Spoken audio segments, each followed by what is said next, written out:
સમાચાર મહેસાણાથી પ્રાપ્ત થઈ રહ્યા છે। મહેસાણામાં રોંગ સાઈડ આવતા ડમ્પરે એસટી બસને ટક્કર મારી છે। વિજાપુરના લાડોલ ગામ પાસે ડમ્પર એસટી બસ વચ્ચે અકસ્માત સર્જાયો છે। અકસ્માતમાં બસના ડ્રાઈવર સહિત 11 મુસાફરોને ઇજાઓ પહોંચી છે। કલોલ હિંમતનગર એસટી બસનો અકસ્માત છે। એસટી બસને ટક્કર બાદ ડમ્પર પલટી મારી ગયું છે। અકસ્માત બાદ ડમ્પર ચાલક પણ ઘટના સ્થળેથી ફરાર થયો છે।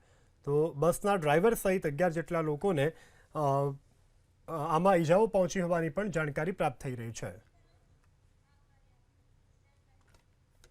સમાચાર મહેસાણાથી પ્રાપ્ત થઈ રહ્યા છે। મહેસાણામાં રોંગ સાઈડ આવતા ડમ્પરે એસટી બસને ટક્કર મારી છે। વિજાપુરના લાડોલ ગામ પાસે ડમ્પર એસટી બસ વચ્ચે અકસ્માત સર્જાયો છે। અકસ્માતમાં બસના ડ્રાઈવર સહિત 11 મુસાફરોને ઇજાઓ પહોંચી છે। કલોલ હિંમતનગર એસટી બસનો અકસ્માત છે। એસટી બસને ટક્કર બાદ ડમ્પર પલટી મારી ગયું છે। અકસ્માત બાદ ડમ્પર ચાલક પણ ઘટના સ્થળેથી ફરાર થયો છે। તો બસના ડ્રાઈવર સહિત 11 જેટલા લોકોને આમાં ઇજાઓ પહોંચી હોવાની પણ જાણકારી પ્રાપ્ત થઈ રહી છે।